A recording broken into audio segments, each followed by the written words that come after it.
sebuah misteri yang dianggap bukan sahaja terbesar di dalam Malaysia tetapi misteri terbesar di dalam sejarah penerbangan dunia.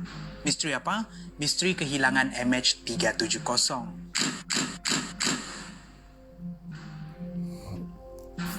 Sejak kehilangan MH370 ni, banyak yang buat teori dan spekulasi kononnya menjelaskan kes kehilangan ini. Daripada teori, kononnya kapal tersebut di-hijack sehinggalah kapal tersebut terbakar.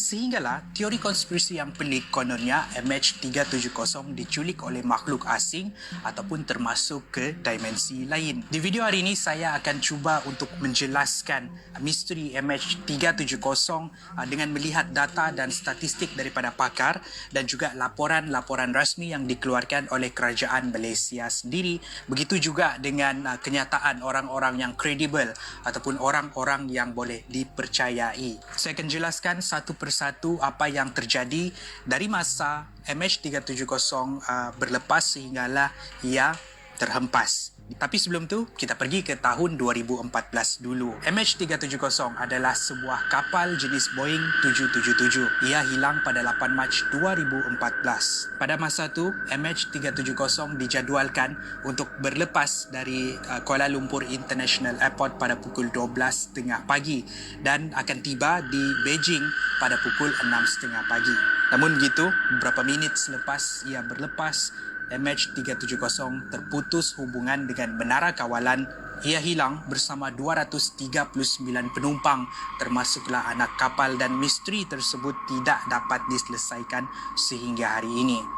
Selepas kehilangan MH370, 3 negara telah menjalankan misi pencarian besar-besaran dan pencarian ini memakan kos sebanyak 160 juta US dollar. Namun begitu, MH370 masih lagi tidak dapat ditemui sehinggalah pada tahun 2018 pencarian diberhentikan. Walaupun pencarian diberhentikan secara rasmi, tetapi masih ramai lagi yang cuba untuk merungkai misteri ataupun untuk mengenal pasti lokasi MH370 ini. Kembali kepada tahun 2020, ada satu laporan yang menarik perhatian saya. Laporan daripada beberapa orang penyiasat persendirian. Mereka menulis laporan diorang di laman website yang kemudian dilaporkan semula oleh media antarabangsa dan juga media kita sendiri. Laporan ini ditulis oleh beberapa penyiasat persendirian, Bobby Ulich, Richard Godfrey, Victor Lanello dan juga Andrew Banks. Mereka membuat kesimpulan yang MH370 terhempas di sekitar lautan Hindi di koordinat selatan 34.2342 dan juga timur 93.7875. Dan tujuan laporan ini dikeluarkan adalah untuk memberikan pihak berkuasa kawasan yang khusus untuk mencari rangka MH370 yang dipercayai ada di dasar lautan Hindi. Mari kita tengok dengan lebih dalam lagi laporan daripada para pakar ini. Menurut laporan ni, MH370 terputus hubungan dengan menara kawalan selepas menghampiri sempadan penerbangan antarabangsa di antara Malaysia dan juga Vietnam. 370 sebenarnya berpatah balik ke Malaysia.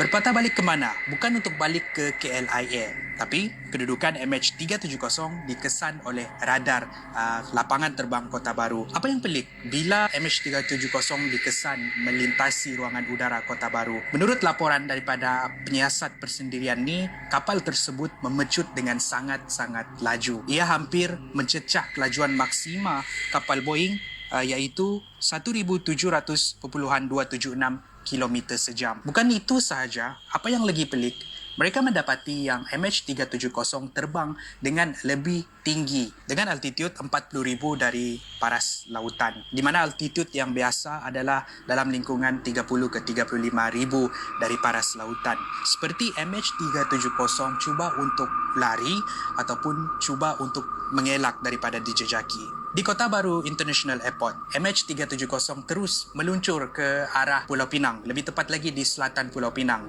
Di sini radar tentera di Butterworth telah mengesan MH370 di atas perairan udara Pulau Pinang. Kapal tersebut kemudian membuat lencongan dan menghala ke arah Pulau Perak dan terus meluncur ke Selat Melaka. Okey, sebelum tu kita fact check atau kita semak fakta. Adakah betul data yang dilaporkan dengan laporan rasmi yang pernah dilaporkan oleh kerajaan? Pertama sekali kita semak, adakah MH370 ni balik ke Malaysia selepas terputus hubungan? Mengikut laporan rasmi, ini memang betul terjadi. Pernah dilaporkan sendiri oleh media di Malaysia yang MH370 berpatah balik ke Malaysia. Dan kita tengok lagi, betulkah ia melintasi Selat Melaka? Dan sekali lagi, ini adalah sahih. Pernah juga dilaporkan oleh kerajaan Malaysia sendiri, diumumkan oleh Perdana Menteri kita pada waktu itu, Datuk Seri Najib Razak. Jadi kita sambung balik perjalanan MH370. Selepas ia meluncur ke Selat Melaka, menurut data ni, ia meluncur berdekatan dengan kawasan Sumatera. Sekali lagi, pelik bila MH370 pada masa ni cuba untuk terbang dengan altitude yang rendah, lebih rendah daripada kapal yang biasa. MH370 pada waktu itu juga cuba untuk mengelak daripada mengikut ataupun bertembung dengan laluan kapal yang lain. Mungkin juga ini untuk mengelakkan daripada dikesan oleh radar. Selepas ia meluncur dan hampir tiba di sempadan Malaysia-India, ia kemudian terus membuat lencongan menghala ke kutub. Tapi malang bagi mereka, MH370 bukan sahaja tidak pernah mendarat di kutub, tetapi laluan tersebut diambil bukan untuk mendarat. Macam yang saya cakap tadi, laporan ini menyimpulkan yang MH370 terhempas di sekitar Lautan Hindi. I regret that I must inform you that according to this new data, flight MH370 ended in the southern Indian Ocean. Untuk mengukuhkan MH370 menghala ke kutub, mereka mengambil kira keterangan daripada saksi. Ya, ada saksi yang melihat MH370 menghala ke arah selatan menuju ke kutub. Untuk mengukuhkan laporan ini, untuk memberikan justifikasi, mereka mengambil kira seorang saksi yang melihat MH370 meluncur ke selatan. Saksi tersebut dikenali sebagai Katie. Katie ni adalah pelayar. Dia dan suaminya berlayar di sekitar kawasan Lautan Hindi pada malam MH370 meluncur terus ke arah selatan. Menurut Katie, dia menceritakan terlihat sebuah objek besar yang menghala ke arah selatan ketika dia dan suaminya berada di tengah-tengah lautan di atas kapal layar mereka. Bukan itu sahaja, apa yang pelik, dia juga melihat kapal tersebut marak berwarna oranye. Di dalam kokpit pula ada lampu yang dilihat menandakan ada orang di dalam kokpit. Menjadi lebih pelik lagi bila dia melihat di bahagian ekor kapal ada asap hitam seperti bahagian ekor tu terbakar. Tapi tiada pengesahan daripada Katie mengatakan itu adalah MH370.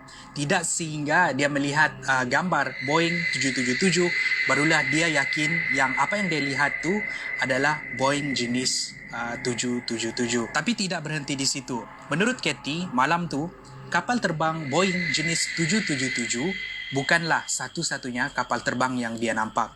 Dia ada melihat dua lagi jenis kapal terbang, tetapi bukan menghala ke arah selatan, tetapi yang meluncur ke arah barat daya. Tiada data yang melibatkan dua kapal ni dengan MH370, tapi masih lagi satu penampakan yang misteri. Dan dua buah kapal ni dia saksikan beberapa minit selepas MH370 melintasi mereka menuju ke arah selatan. Dan kenyataan saksi ini yang mengukuhkan lagi data yang dilaporkan oleh penyiasat persendirian. Ini semua ada diceritakan di dalam blog peribadi dia di socicelerus.wordpress.com. Dan sekarang, masa yang anda semua tunggu-tunggu. Mungkin ini adalah jawapan untuk misteri kehilangan MH370 yang bermain di minda anda semua. Ini saya rujuk dari kenyataan Martin Dolan dan juga Tony Abbott. Martin Dolan ni adalah ketua misi mencari MH370 dulu dan Tony Abbott ni adalah Presiden Australia, di mana pada tahun 2014 dia adalah Presiden Australia pada masa tu.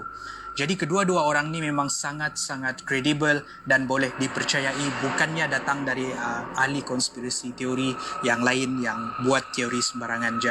Menurut mereka, sebenarnya kehilangan MH370 telah pun dijawab seminggu selepas pesawat tersebut hilang dan jawapannya ada dengan kerajaan kita. Tapi maklumat tersebut tidak pernah dilaporkan secara rasmi. MH370 disyaki, sekali lagi saya ulang, disyaki oleh mereka adalah akibat pembunuhan beramai-ramai oleh salah seorang di dalam kapal tersebut.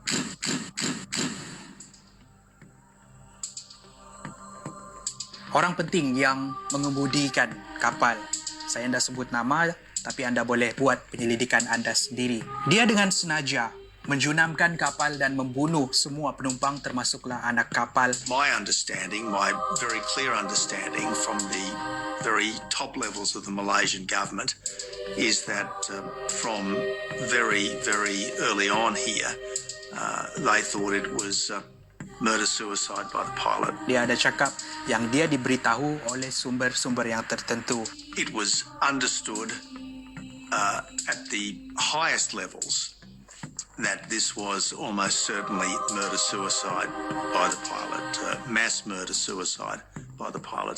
Apa yang menakutkan, 6 hari sebelum MH370 hilang, ditemui di rumah orang ni adalah simulasi perjalanan kapal yang sama dengan perjalanan kapal MH370. Seakan-akan perjalanan ni telah pun dirancang dan latihan telah pun dilakukan.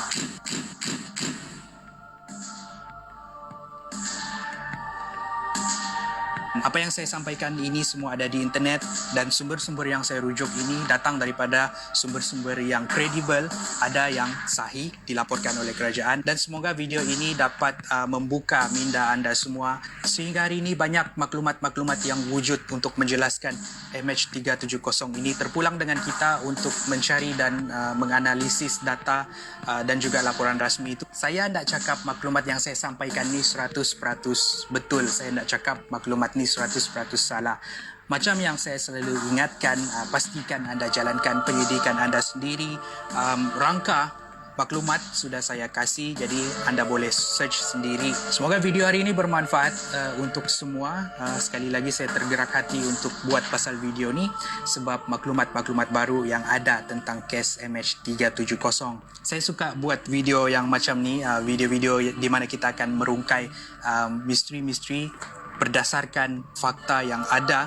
Jadi kalau anda ada lagi topik-topik macam ni yang anda mahu saya rungkaikan, bolehlah tinggalkan pendapat anda di ruangan komen di bawah. Saya akan buat research pasal benda ni.